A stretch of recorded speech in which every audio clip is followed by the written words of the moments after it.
শহীদ জিয়া হত্যায় অভিযুক্ত মোজাফফর হোসেনকে হাজির করা হলো আইসিটিতে। জিজ্ঞাসাবাদ করতে পারেন তদন্ত সংস্থা, গ্রেপ্তার দেখানো হতে পারে মানবতা বিরোধী অপরাধের মামলায়। ভিডিও কাণ্ডে কপাল পুড়ল সাতক্ষীরা 4 আসনে জামায়াতের এমপির। নৈতিক স্খলনের প্রমাণ মেলায় গাজী নজরুলকে দল থেকে বহিষ্কার, সিদ্ধান্ত জানানো হবে ইসিকেও। আবারও তীব্র হচ্ছে সিএনজি সংকট। ঘন্টার পর ঘন্টা দাঁড়িয়েও গ্যাস পাচ্ছেন না চালকরা, ব্যাহত নিত্যপণ্য সরবরাহ। কৃত্রিম সংকট তৈরি করে দাম বাড়ানোর পায়তারার অভিযোগ।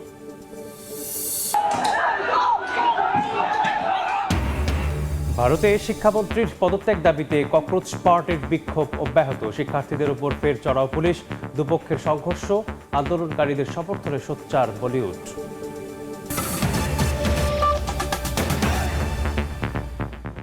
সময় সংবাদের সঙ্গে আছি আমি মেজবাহুল আলিফ।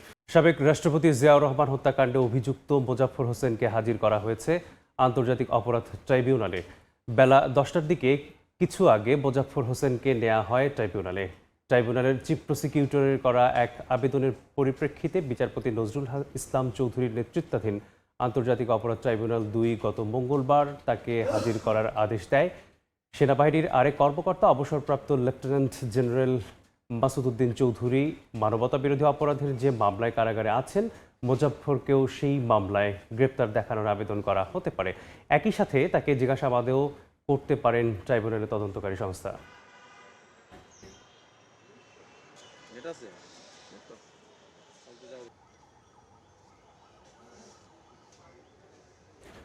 এই মুহূর্তে আন্তর্জাতিক অপরাধ ট্রাইব্যুনালে আছেন সহকর্মী সাবরিনা মজুমদার। সরাসরি যাচ্ছি তার কাছে।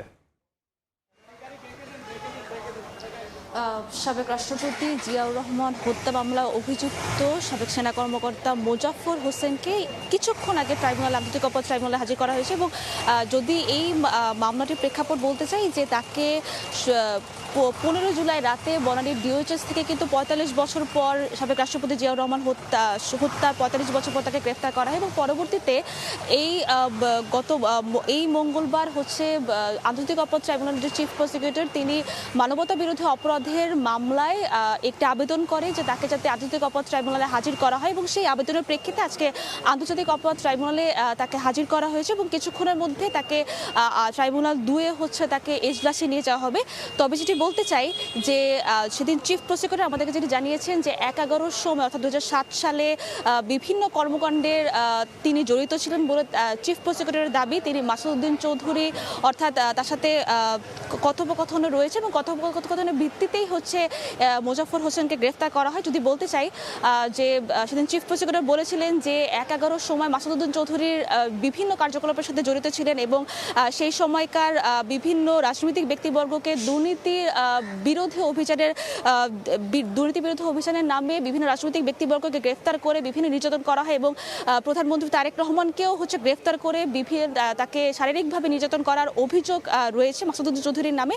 এবং সেই প্রেক্ষিতেই কিন্তু তদন্ত সংস্থায় যখন মাসুদ উদ্দিন চৌধুরী নিয়ে যখন বিভিন্ন ধরনের পর্যালোচনা করা হয়, সেখানের সময় মাসুদ উদ্দিন চৌধুরী যখন দেখতে পান যে মাসুদ উদ্দিন চৌধুরী তার পিএস এর সাথে কথা বলার সময় জন্ডু নামে একজনের সাথে কথা বলতেন এবং তিনি 5 আগস্টের আগ পর্যন্ত অর্থাৎ 11-র পর থেকে 5 আগস্টের পর্যন্ত কথোপকথন চলতে থাকে এবং সেই রেশ ধরেই যখন দেখতে পান যে জন্ডু নামে ব্যক্তিকে খোঁজা হয়, তখন তদন্ত সংস্থা সেটি পুরোপুরি জানতে পারেন যে জন্ডুই হচ্ছে মোজাফফর হোসেন এবং পরবর্তীতে তাকে সে প্রেক্ষিতে গ্রেফতার করা হয়। এবং আজকে যেটি হবে যে আজকে মানবতা বিরোধী অপরাধের যে মামলা, সেই মামলায় তাকে গ্রেফতার দেখানো হবে এবং গ্রেফতার দেখানোর পর তাকে কারাগারে প্রেরণ করা হবে। তো এখন পর্যন্ত আন্তর্জাতিক অপরাধ ট্রাইব্যুনাল থেকে এই ছিল সর্বশেষ খবর। সরাসরি যুক্ত ছিলাম আন্তর্জাতিক অপরাধ ট্রাইব্যুনাল থেকে। ভিডিও কাণ্ডে কপাল পুড়ল সাতক্ষীরা 4 আসনে জামায়াতের এমপি গাজী নজরুল ইসলামের। নৈতিক স্খলনের প্রমাণ মেলায় তাকে দল থেকে বহিষ্কার করেছে জামায়াত। দলীয় এই সিদ্ধান্ত নির্বাচন কমিশনকেও অবহিত করা হতে পারে বলে এমনটি বিবৃতি দিয়েছে। এদিকে তার সংসদ সদস্য বাতিলের দাবিতে বিক্ষোভ করেছেন নির্বাচনী এলাকার মানুষ। রাজধানীর মগবাজারে একটি কক্ষে তরুণীর সঙ্গে সাতক্ষীরা 4 আসনের জামায়াতের সংসদ সদস্য গাজী নজরুল ইসলামের ঘনিষ্ঠ মুহূর্তের ভিডিও ভাইরাল হয়। শুরুতে এই ভিডিও এআই দিয়ে তৈরি বলে দাবি করে জামায়াত সংশ্লিষ্ট মহল। পরে সামাজিক যোগাযোগ মাধ্যমে ওই তরুণীকে নিজের দ্বিতীয় স্ত্রী হিসেবে দাবি করেন জামায়াতে ইসলামের এই এমপি। কাবিননামার কাজী মাওলানা বাকি বিল্লাহ সাংবাদিকদের জানান, বিয়ের বিষয়ে কিছু জানেন না তিনি। বর ও সাক্ষীরা তার কাছে এলে 17 জুন বিয়ের রেজিস্ট্রি করে দেন তিনি। ওনারা কোথা থেকে করছে আমি জানি না, তবে উনি বিয়ে করে আসছে আমার কাছে। সাক্ষীরা যারা যারা উপস্থিত ছিলেন বিয়েতে, তারা সবাই আমার সামনে এসে গেছে। 17 জুন বিয়ে রেজিস্ট্রি করা হলেও 22 জুন চাকরির জন্য এমপির জোর সুপারিশ করা ওই তরুণীর বায়োডাটায় নিজেকে অবিবাহিত হিসেবে উল্লেখ করা হয়। এদিকে কাবিননামা ও তরুণীর বায়োডাটা পর্যবেক্ষণে মিলে তথ্যের নানা অসঙ্গতি। বায়োডাটায় উল্লেখ করা তরুণীর মায়ের নাম ও স্থায়ী ঠিকানার সঙ্গে মিল নেই কাবিননামায়। এছাড়া কাবিননামায় এমপি গাজী নজরুল ইসলামের দ্বিতীয় বিয়ে বলা হলেও সালিসি কাউন্সিলের অনুমতির বিষয়েও নেই কিছু উল্লেখ। এ অবস্থার মধ্যেই বুধবার বিকেলে জামায়াতের কেন্দ্রীয় নির্বাহী পরিষদের সভায় সাতক্ষীরা 4 আসনের এমপি গাজী নজরুলকে বহিষ্কারের সিদ্ধান্ত হয়। দলের সেক্রেটারি জেনারেল মিয়া গোলাম পরোয়ার জানান, নৈতিক স্খলন প্রমাণিত হওয়ায় তার বিরুদ্ধে দলীয় ব্যবস্থা নেওয়ার বিষয়টি নির্বাচন কমিশনকেও অবহিত করা হবে। আমাদের সম্মানিত আমির জামায়াতের সভাপতিত্বে নির্বাহী পরিষদের বৈঠক হয়েছে, সেখানে আমরা তদন্তে তার এই সত্যতা প্রমাণিত হওয়ায় বাংলাদেশ জামাত ইসলামী থেকে তাকে বহিষ্কারের সিদ্ধান্ত গ্রহণ করা হয়েছে। অনেকে প্রশ্ন করছে যে তার সংসদ সদস্য পদ থাকবে কি থাকবে না। আমাদের দায়িত্ব ইলেকশন কমিশনকে অবহিত করা, আমরা অবহিত করব। সরকার দলীয় চিফ হুইপ জানান, জামাতের পক্ষ থেকে আবেদন করা হলে গাজী নজরুলের এমপি পদ বাতিল হবে। বহিষ্কার করলে বিষয়টা আর্টিকেল 70 অনুযায়ী উনি সদস্য পদে যদি পদত্যাগ করেন অথবা দলের বিপক্ষে ভোট দেন, তো এই ক্ষেত্রে এটা তো পুরোটা এখানে এখন দল সিদ্ধান্ত নিয়ে যদি তার ইলেকশন কমিশনে অ্যাপ্লিকেশন করে যে তার সদস্যপদ বাতিল করেন, সেটা হইতে পারে। অথবা ধরেন যদি উনি পদত্যাগ করেন তাহলে উনি সদস্যপদ হারাতে পারেন, এই দুটোই হতে পারে। আর যদি না হয় তাহলে উনি সদস্যপদ তো যা আছে তাই থাকবে।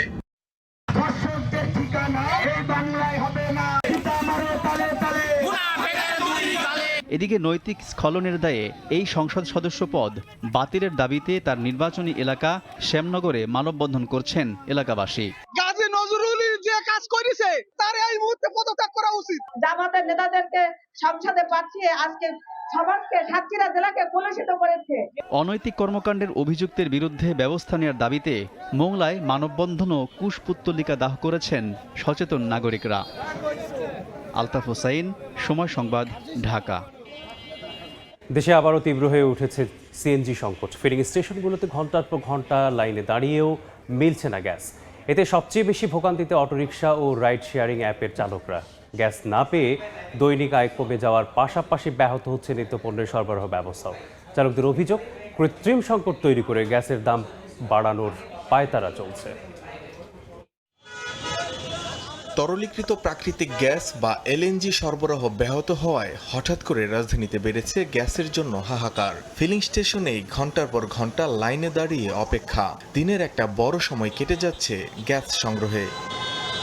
চরম ভোগান্তিতে সাধারণ চালক থেকে শুরু করে গণপরিবহন খাতের কর্মীরা। জীবিকার সংকটে নগরবাসী। 6টার থেকে আমরা এখানে দাঁড়ানো, 6টার থেকে এই যে এখন 1টা বাজে, এখন পর্যন্ত গ্যাস পাই নাই। রেল লাইন থেকে সিরিয়াল দিয়ে আসছি, আস্তে আস্তে এই পর্যন্ত আসছে। এখনো সকাল 5টা বাজে সিরিয়াল দিচ্ছে, এখনো পর্যন্ত গ্যাস পাই নাই। আগে তো মনে করেন রাত 2টা 2:30 বাজলে গাড়ি থাকতো না, ইদানিং বর্তমানে সারা রাত গাড়ি। গ্যাসের এই সংকটে সবচেয়ে বড় ধাক্কা এসেছে নিম্ন ও মধ্যম আয়ের চালকদের উপর।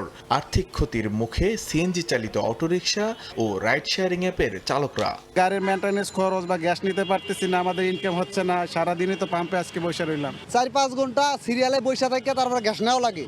এতে মহাজনে আমাদের থেকে 10 টাকা কম নেয় না। চালকদের কেউ কেউ অভিযোগ করছেন, কৃত্রিম সংকট তৈরি করে পর্দার আড়ালে আবারও গ্যাসের দাম বাড়ানোর পায়তারা চলছে। তেলের বেলাও তো এমন সংকট বাজে, ধরেন তেলের দাম বাড়াইছে, এখন গ্যাসের দামও বাড়াইতে পারে। আমার তো মনে হয় সব লাইন কাট ঠিক আছে, ঠিক থাকার পরেও সরকার দাম বাড়াবো থেকে এই সিনসিনারি করা শুরু করছে।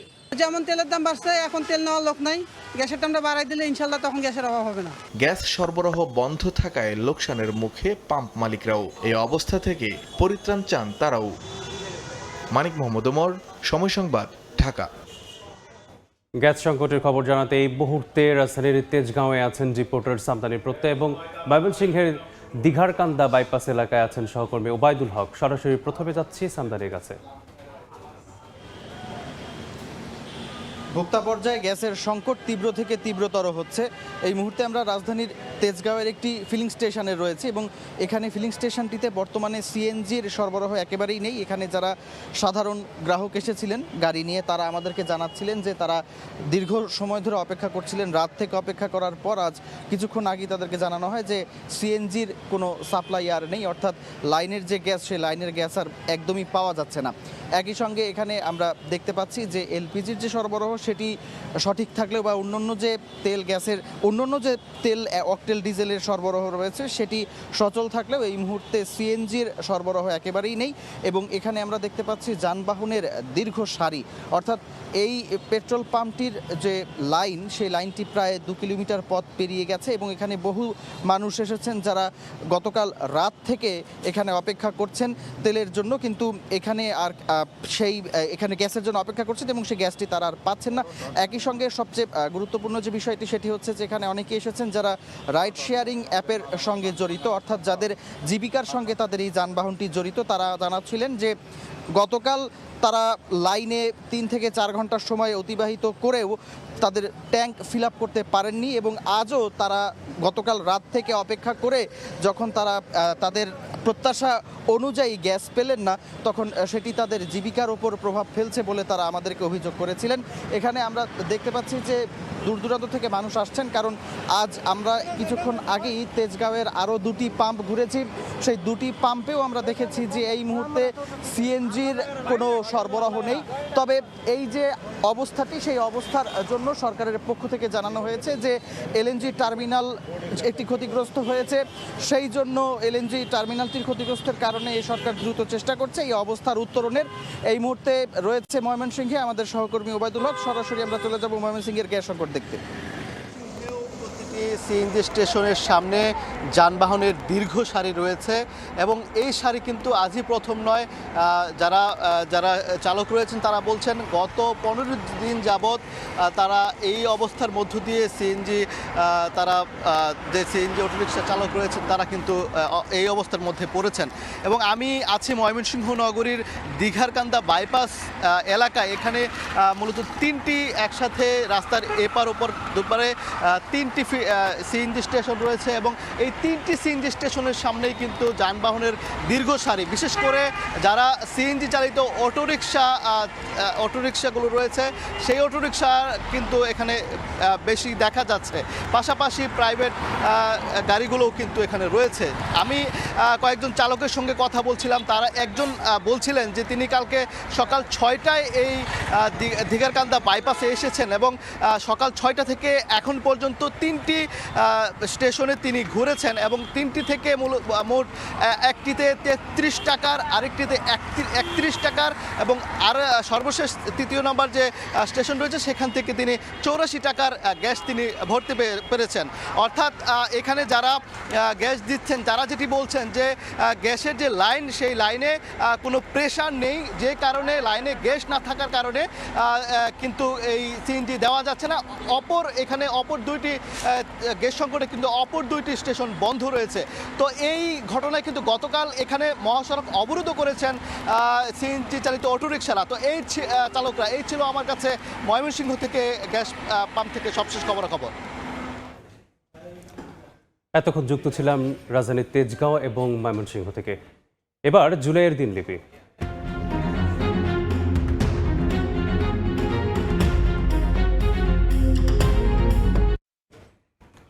23 জুলাই আন্দোলন দমাতে কূটনৈতিক তৎপরতা শুরু করে সরকার, যার অংশ হিসেবে রাষ্ট্রদূতদের নির্দেশনা দেওয়া হয়েছে উল্লেখ করে তৎকালীন পররাষ্ট্রমন্ত্রী হাসান মাহমুদ বলেন, এর মাধ্যমে বিদেশে অপপ্রচার বন্ধ করা হবে। অন্যদিকে 4 দফা দাবি পূরণে সরকারকে আবারও 48 ঘন্টার আলটিমেটাম দেয় বৈষম্য বিরোধী ছাত্র আন্দোলন। রক্তাক্ত জুলাইয়ের এই দিনের ঘটনা প্রবাহ তুলে ধরছেন মাইমুনা হায়দার চৌধুরী।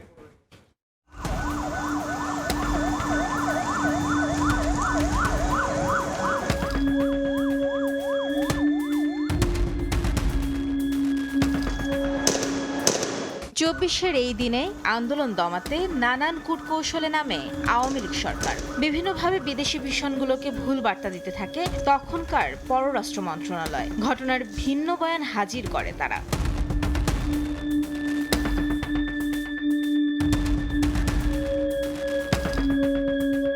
22 জুলাই 2024। বৈষম্য বিরোধী ছাত্র আন্দোলনের সমন্বয়করা 4 দফা জরুরি দাবি পূরণে সরকারকে আরও 2 দিনের আলটিমেটাম দিয়ে জানান এই 4 দফা পূরণ না হলে 9 দফা নিয়ে আলোচনার সুযোগ নেই। তখন নাহিদ ইসলাম সহ আমাদের অন্যান্য সহযোদ্ধারা 4 দফা ঘোষণা করেন। 4টা দফা তারা দেন হচ্ছে সেই সময়কার যে বাস্তবতা, ওই বাস্তবতার নিরিখে, যেটা পরবর্তীতে অফিসিয়ালি 9 দফা হিসেবে সামনে আসে। এদিকে 18 জুলাই থেকে নিখোঁজ 3 সমন্বয়ক ও ঢাকা বিশ্ববিদ্যালয়ের ছাত্র আসিফ মাহমুদ, আবু বাকের মজুমদার ও রশিদুল ইসলাম রিফাতের সন্ধান চাওয়া হয়। জানতে পেরেছিলাম যে আমার লোকেশনটা ট্রেস হয়েছে। সাদা পোশাকের হলো গিয়া পুলিশ বা ডিবি যাই হোক কেন আইন শৃঙ্খলা বাহিনীর সদস্য, তারা আমাকে তাড়া করে। অল্পের জন্য আসলে বেঁচেছিলাম। বাকি দুজন যারা ছিল, আবু বাকের মজুমদার এবং আসিফ মাহমুদ, দুজন তখন গুমের মাঝে ছিল।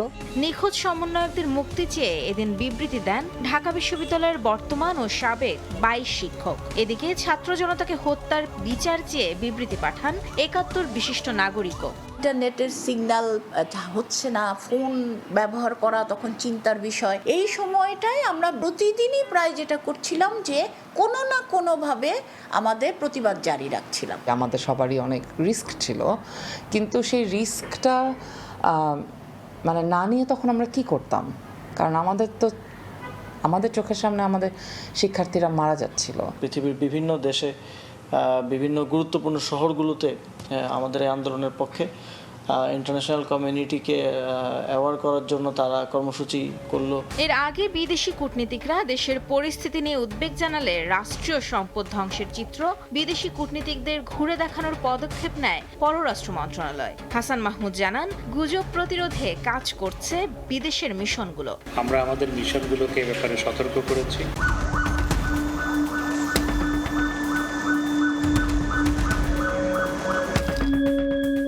এদিকে শিক্ষার্থীদের দমাতে গণহারে গ্রেফতার ও মামলা দিতে থাকে আইন শৃঙ্খলা বাহিনী। 22 জুলাই একদিনেই সারা দেশে বিভিন্ন থানায় 38 মামলায় গ্রেফতার দেখানো হয় 1117 জনকে। মাত্র 5-7 দিনে অন্তত 10,000-এর উপরে সাধারণ শিক্ষার্থী, বিভিন্ন রাজনৈতিক দলের নেতাকর্মীদেরকে গ্রেফতার করা হলো। তো তখন আমাদের ইয়েটা ছিল যে আন্দোলনটাকে কোনোভাবে চালিয়ে নিয়ে যাওয়া। কিন্তু কোনো হুমকি আর হুঁশিয়ারি দমাতে পারেনি শিক্ষার্থীদের। কূটনৈতিক তৎপরতার মাধ্যমে সত্যকে আড়াল করা কিংবা গণগ্রেফতারের ভয় দেখিয়ে আন্দোলন দমনের চেষ্টা, কোনো চেষ্টাই তখন সফল হয়নি তৎকালীন সরকারের। বরঞ্চ 23 জুলাই দেয়া 48 ঘন্টার আলটিমেটাম প্রমাণ করে দাবি আদায় না হওয়া পর্যন্ত কিছুতেই রাজপথ ছাড়বে না এই অদম্য প্রজন্ম। মাইমুনা হায়দার চৌধুরী, সময় সংবাদ, ঢাকা। সময় সংবাদে আরও থাকছে, দ্রব্য সংকট ও অবকাঠামোগত দুর্বলতায় সংকটে খুলনা নদী বন্দর। পণ্য খালাস কমায় কাজ হারিয়ে শ্রমিক সংখ্যা এখন 500-র নিচে। আধুনিকায়নে প্রকল্প নেওয়ার আশ্বাস। চুয়াডাঙ্গার সীমান্ত দিয়ে 7 জনকে পুশিন করেছে বিএসএফ।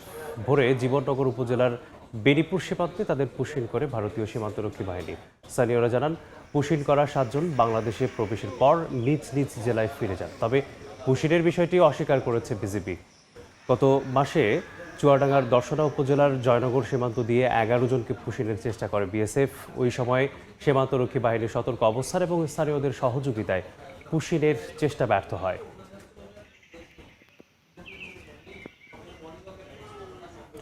দক্ষিণ পশ্চিমাঞ্চলের অর্থনীতির অন্যতম চালিকা শক্তি নদীপথ, কিন্তু নাব্য সংকট, ভাঙা ঘাট, জেটির অভাব আর অবকাঠামোগত দুর্বলতায় সংকটে এই জনপদের নদীবন্দরগুলো। খুলনা ও নাওয়াপাড়ায় কমছে জাহাজ ও পণ্য খালাস, কাজ হারাচ্ছেন শ্রমিকরা, থমকে যাচ্ছে নদীকেন্দ্রিক অর্থনীতির চাকা। তবে নদীর নাব্য উন্নয়ন, অবকাঠামো সম্প্রসারণ ও বন্দরের আধুনিকায়নে বিভিন্ন প্রকল্প নেওয়ার আশ্বাস কর্তৃপক্ষের। মঞ্জুরুল হক মঞ্জুরের তোলা ছবিতে আব্দুল আল মামুন রুবেলের প্রতিবেদন। নদীবন্দরের ঘাট যেন ধ্বংসস্তূপ। নদী তীরে ভয়াবহ ভাঙন, কোথাও ঘাট ধসে পড়েছে, কোথাও সৃষ্টি হয়েছে ঝুঁকিপূর্ণ অবস্থা।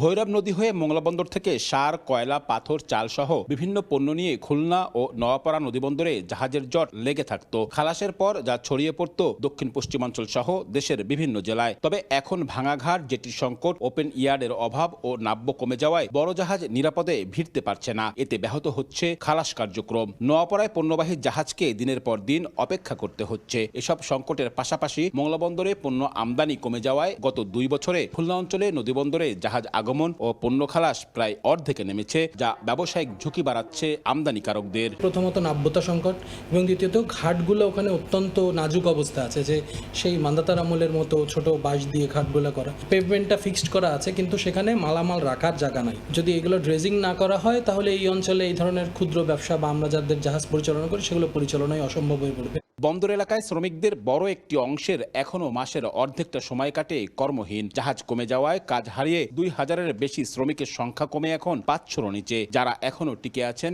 অর্থাভাবে কাটাতে হয় মানবেতর জীবন। কি পরিমাণ ভাঙ্গা, এই যে আমার রাস্তাঘাট দেখেন, এটা কাজ করার মতো কোনো পরিবেশ না। পার্টিটা যে মাল দেবে এই মানে আস্থা পাচ্ছে না, ঘাটের ভিতরে মানুষ এটা আস্থা হারাই ফেলছে। আগে কত সুন্দর কাম হইতো, আমরা এখন মাসের ভিতর সপ্তাহখানিকের মতো কাম পাই। সিমেন্ট ছিল, সার ছিল, চাল ছিল, গম ছিল, আরও অনেক অনেক সাইডে কাজ ছিল, অনেক লেবাররা খাইয়ে বাঁচছে। 5 দিন করে এবার না কাম বন্ধ, এই আমরাই থাকবো কি রে, খাবো কি করে, তাই কর। ব্যবসায়ীরা বলছেন অবকাঠামোগত সংকটের সঙ্গে বেড়েছে নদীপথে পণ্য পরিবহনের রাজস্ব। দ্রুত ড্রেজিং, ঘাট সংস্কার, নিরাপদ জেটি ও আধুনিক কার্গো ব্যবস্থাপনা না হলে নদীকেন্দ্রিক অর্থনীতি আরও পিছিয়ে পড়ার শঙ্কা তাদের। মোংলা থেকে বটিয়াঘাটা হয়ে নোয়াপাড়া পর্যন্ত আমাদের বিভিন্ন জায়গায় ব্যাপক ড্রেজিংয়ের প্রয়োজন।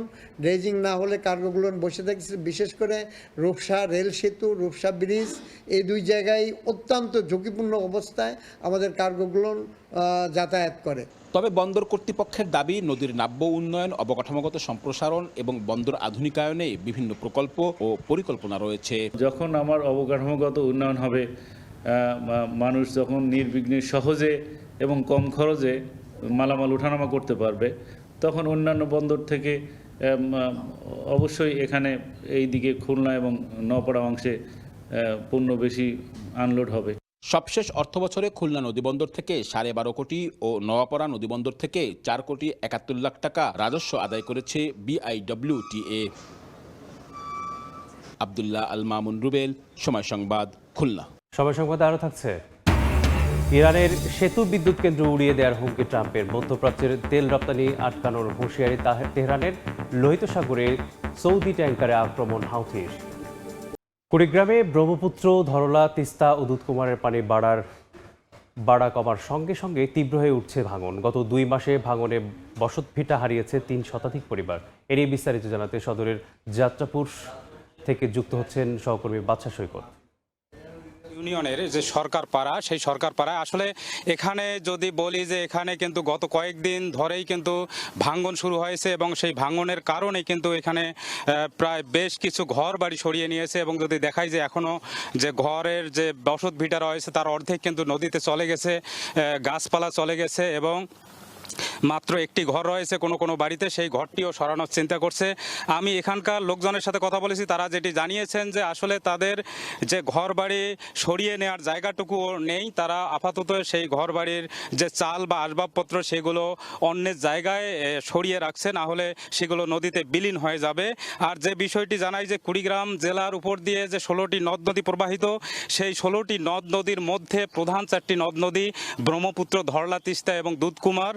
সেই দুধকুমারের পারে আমি রয়েছি। এই 3য় দফায় যে বন্যা পরিস্থিতির সৃষ্টি হয়েছে, অর্থাৎ নদ নদীর যে পানি বৃদ্ধি, সেই পানি বৃদ্ধির ফলেই কিন্তু এই আবারও ভাঙন তীব্র হয়ে উঠেছে এবং আমরা দেখেছি যে কুড়িগ্রাম জেলার যে 9টি উপজেলা রয়েছে, সেই 9টি উপজেলার উপর দিয়ে কিন্তু এই নদ নদীগুলো প্রবাহিত। এই 9টি উপজেলার বিভিন্ন পয়েন্টে কিন্তু এই ভাঙন শুরু হয়েছে। আমরা পানি উন্নয়ন বোর্ডের সাথে কথা বলেছি, সেখানকার যে তথ্য তাতে প্রায় 50টির মতো পয়েন্টে বিভিন্ন উপজেলায় কিন্তু এই ভাঙন চলছে। এই ভাঙন শুরু হলেও পানি উন্নয়ন বোর্ড যে ব্যবস্থা নিয়েছে সেটি আমাদেরকে জানিয়েছে যে আসলে এই 50টি পয়েন্টের মধ্যে অন্তত 40টি পয়েন্টে জিও ব্যাগ ফেলে ভাঙন রোধের চেষ্টা করা হচ্ছে, কিন্তু স্থানীয়রা যে অভিযোগ করছে যে এখনো পর্যন্ত কিন্তু ভেঙে গেলেও কিন্তু কোনো ব্যবস্থা নেওয়া হয়নি। এই ছিল কুড়িগ্রামের নদ নদীর ভাঙনের সর্বশেষ। যুক্ত ছিলাম কুড়িগ্রামে। নবনিযুক্ত নৌবাহিনী প্রধান ভাইস অ্যাডমিরাল খন্দকার মিসবাউল আজিমকে র্যাঙ্ক ব্যাচ পড়ানো হয়েছে। সকালে প্রধানমন্ত্রীর কার্যালয়ে আয়োজিত অনুষ্ঠানে প্রধানমন্ত্রী তারেক রহমান এবং বিদায়ী নৌবাহিনী প্রধান অ্যাডমিরাল এম নাজমুল হাসান নবনিযুক্ত নৌবাহিনী প্রধানকে র্যাঙ্ক ব্যাচ পরিয়ে দেন। এ সময় প্রধানমন্ত্রী নবনিযুক্ত নৌবাহিনী প্রধানকে অভিনন্দন জানান। নবনিযুক্ত নৌবাহিনী প্রধান বাংলাদেশ নৌবাহিনীর পক্ষ থেকে প্রধানমন্ত্রীর প্রতি কৃতজ্ঞতা প্রকাশ করেন।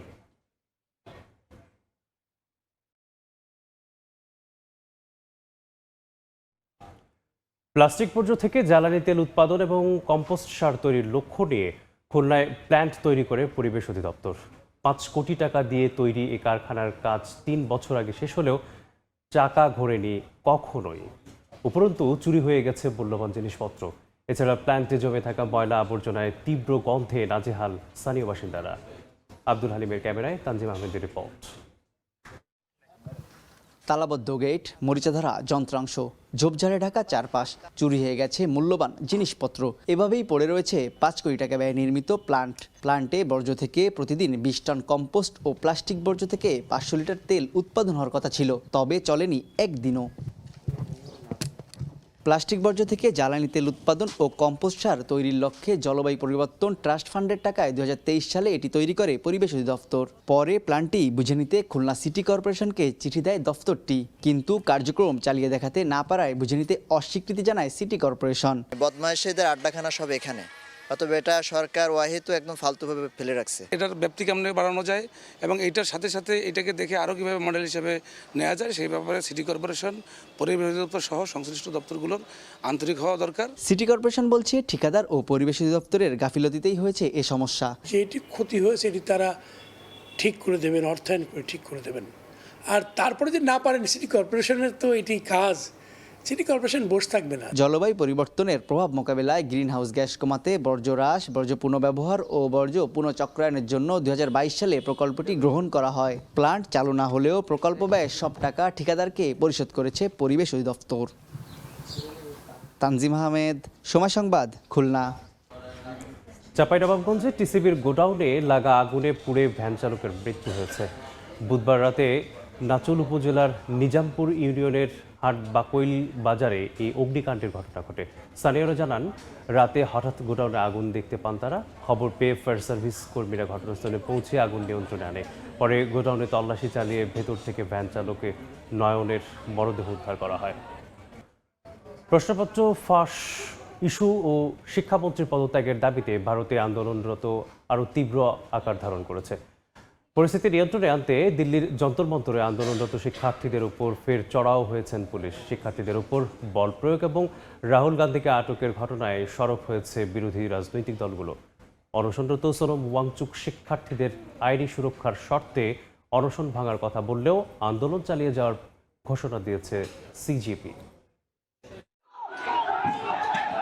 প্রশ্নপত্র ফাঁস, পরীক্ষা ব্যবস্থায় অনিয়ম এবং কেন্দ্রীয় শিক্ষামন্ত্রী ধর্মেন্দ্র প্রধানের পদত্যাগের দাবিতে উত্তাল গোটা ভারত। দিল্লির যন্তর মন্তরে অবস্থানরত শিক্ষার্থীদের ওপর বুধবারও চড়াও হয় পুলিশ। লাঠিচার্জ করে ছত্রভঙ্গের চেষ্টা চালায় আন্দোলনরত শিক্ষার্থীদের ওপর। এক পর্যায়ে বিক্ষুব্ধ শিক্ষার্থীরা পুলিশের হাত থেকে লাঠি ছিনিয়ে নিয়ে পাল্টা ধাওয়া দিলে পিছু হটতে বাধ্য হয় আইনশৃঙ্খলা রক্ষা বাহিনী।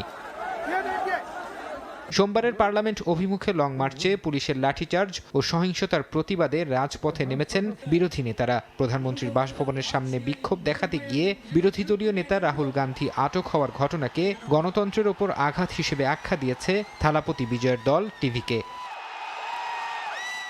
এদিকে 25 দিনেরও বেশি সময় ধরে অনশনে গুরুতর অসুস্থ পরিবেশ কর্মী সোনম ওয়াংচুক জানিয়েছেন, আন্দোলনকারী শিক্ষার্থীদের বিরুদ্ধে যেন কোনো ধরনের আইনি ও শাস্তিমূলক পদক্ষেপ না নেওয়া হয়। সরকারের পক্ষ থেকে এমন আশ্বাস পেলেই কেবল তিনি অনশন ভাঙবেন। তবে ককরোচ জনতা পার্টি সিজেপির পক্ষ থেকে জানানো হয়েছে, ওয়াংচুক অনশন ভাঙলেও শিক্ষামন্ত্রীর পদত্যাগ না হওয়া পর্যন্ত তাদের অবস্থান কর্মসূচি অব্যাহত থাকবে।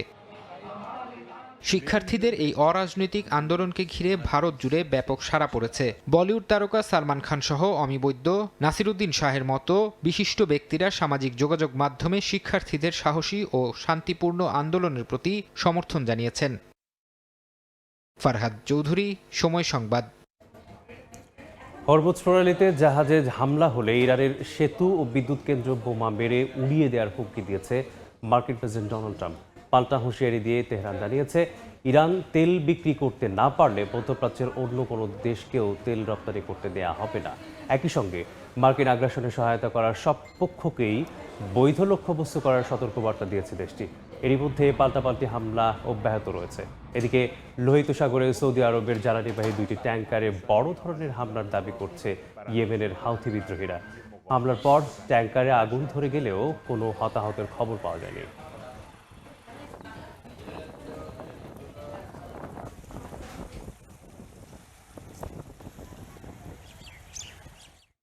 ভারতের সিকিমে একটি জলবিদ্যুৎ প্রকল্পের টানেলে বিস্ফোরণে অন্তত 12 শ্রমিক নিহত হয়েছে।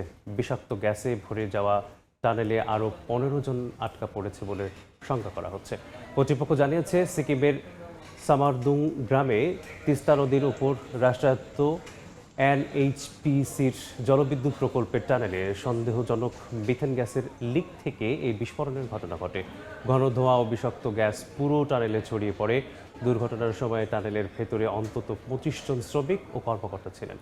রাজ্যের দুর্যোগ ব্যবস্থাপনা বিভাগ বলছে, বিষাক্ত গ্যাস ও ঘন ধোঁয়ার কারণে উদ্ধার কাজ অত্যন্ত ঝুঁকিপূর্ণ হয়ে উঠেছে এবং আটকে পড়াদের জীবিত উদ্ধারের সম্ভাবনাও ক্ষীণ হয়ে আসছে।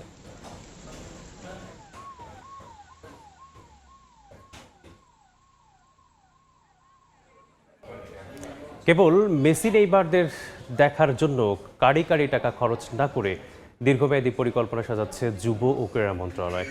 লাতিন এই দুই পরাশক্তির সঙ্গে বহুজাতিক টুর্নামেন্ট আয়োজনের লক্ষ্য প্রতিমন্ত্রী আমিনুল হকের। তরুণদের দেশের বাইরের একাডেমিতে পাঠানোর পাশাপাশি ফিফার আর্থিক অনুদানেরও কঠোরভাবে তদারকি করতে চান সাবেক এই ফুটবলার। ব্রাজিল কিংবা আর্জেন্টিনার বিপক্ষে বাংলাদেশ খেললে কেমন হবে? হলুদ আর আকাশি নলে বিভক্ত হওয়া জাতি একই সাথে গলা ফাটাতো, লাল সবুজে ছেয়ে যেত গোটা দেশ।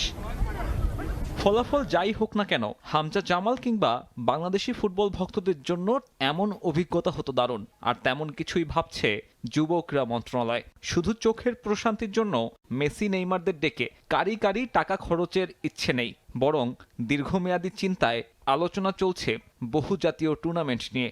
ব্রাজিল এবং আর্জেন্টিনার যে ন্যাশনাল টিম তাদেরকে এনে এবং বাংলাদেশ, আমরা যে দেশ, আমরা হয়তো বা তাদের মতো এত ভালো পারফর্ম করতে পারবো না, বা ট্রায়াঙ্গেল যদি আমরা ম্যাচ খেলতে পারি, প্রীতি ম্যাচ হতে পারে বা একটি টুর্নামেন্টের মতো হতে পারে, এটি আমার মনে হয় যে বাংলাদেশের জন্য একটি অনেক বড় অর্জন হবে।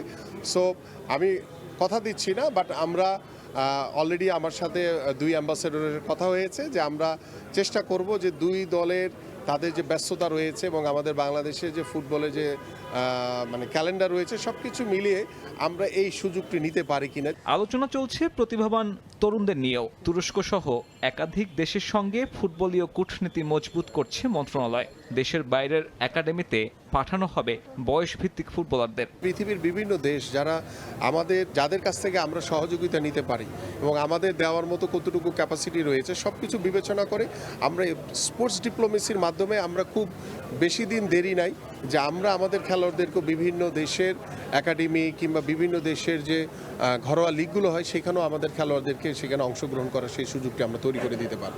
তবে সবার আগে বন্ধ করতে হবে দুর্নীতি। দেশের ফুটবল উন্নয়নে কাজ না করে ফিফার অর্থ নিয়ে চলে জালিয়াতি। সে প্রথা বন্ধ করতে চান আমিনুল হক। দুর্নীতি বন্ধে করা হচ্ছে কঠোর আইন। জাতীয় ক্রীড়া পরিষদ থেকে আমাদের সকল ফেডারেশনকে একটি নির্দেশনা দেওয়া হয়েছে যে আমাদের ফিফা বা অন্যান্য বিদেশি যে অনুদানগুলো রয়েছে কিংবা আমরা এনএসসি থেকে যে অনুদানগুলো দেওয়া হয় সেটা যাতে সঠিকভাবে যাতে খরচ করা হয়, ব্যয় করা হয় এবং সেটা যাতে সঠিক জবাবদিহিতাটা যাতে মানে অফিসিয়ালি আমাদের কাছে থাকে, এই বিষয়গুলো নিয়ে কিন্তু আমরা কাজ করছি। এবং আপনারা জানেন যে দুর্নীতি দমন কমিশনও এই বিষয়গুলো নিয়ে কাজ করছে। তবে এসব প্রত্যাশার গল্প বাস্তবতায় কতটুকু রূপ নেবে সে উত্তর দেবে সময়। অবহেলিত দেশের ফুটবলের সোনালী দিন দেখার অপেক্ষায় কোটি কোটি ফুটবল ভক্ত। সাব্বির মিথুন, সময় সংবাদ, ঢাকা। এ পর্যায়ে শীর্ষ সংবাদগুলো জানিয়ে দিচ্ছি আরেকবার। শহীদ জিয়া হত্যায় অভিযুক্ত মোজাফফরকে ট্রাইব্যুনালে হাজির। গ্রেফতার দেখানো হতে পারে মানবতা বিরোধী অপরাধের মামলায়। জিজ্ঞাসাবাদ করতে পারেন তদন্ত সংস্থা। আবারও তীব্র হচ্ছে সিএনজি সংকট। ঘন্টার পর ঘন্টা দাঁড়িয়েও গ্যাস পাচ্ছেন না চালক। ব্যাহত নিত্যপণ্য সরবরাহ, কৃত্রিম সংকট তৈরি করে দাম বাড়ানোর পায়তারার অভিযোগ।